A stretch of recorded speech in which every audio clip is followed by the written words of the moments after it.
আজি আমাৰ কেবিনেটে আমাৰ যিটো MLA LED এৰিয়া ফাণ্ড বিধায়ক সমষ্টিৰ উন্নয়নৰ যিটো পুঁজি দিয়া হয়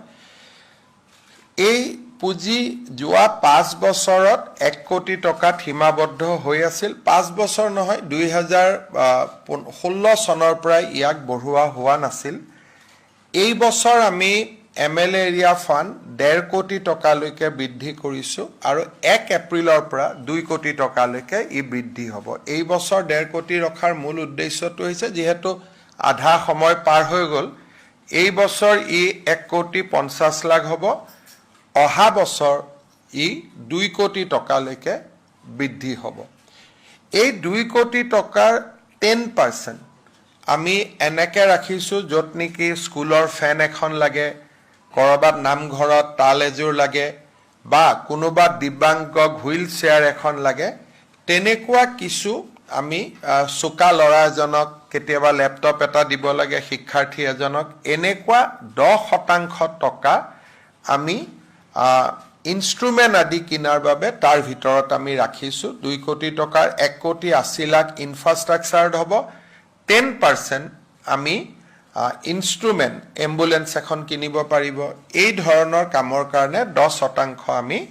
ব্যয় কৰিবলৈ অনুমতি দিছো চতুৰ্থতে আপোনালোকে জানে যে আমাৰ ৰাজ্যত বাজেটখন পাছ নোহোৱা কাৰণে বিশেষকৈ প্ৰত্যেক 5 বছৰৰ মূৰত আমি ভোট অন একাউণ্টছ কৰো ফেব্ৰুৱাৰী মাহত আৰু 3 মাহলৈকে খৰচ কৰাৰ আমি অনুমতি পাওঁ আৰু তাকো মূলত দৰমহাৰ ক্ষেত্ৰত তাৰ কাৰণে আমাৰ ৰাজ্যৰ বহু কেইখন উন্নয়নমূলক আঁচনি এইকেইটা দিন আমাৰ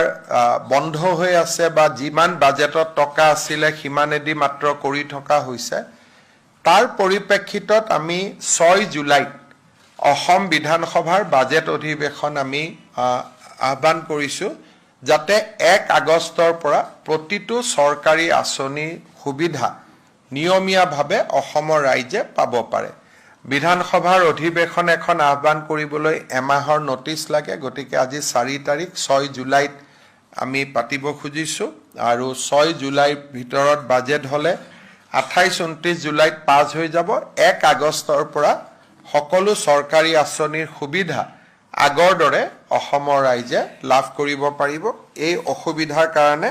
যেহেতু বিভিন্ন বাতৰি কাকতত বেলেগ বেলেগ কৰি কথা ওলাই আছে আঁচনি বন্ধ কৰি দিলে অমুক কৰি দিলে মই সাংবাদিক সকলক অনুৰোধ কৰিম যে অকনমান ভেৰিফাই নকৰাকৈ এই ধৰণৰ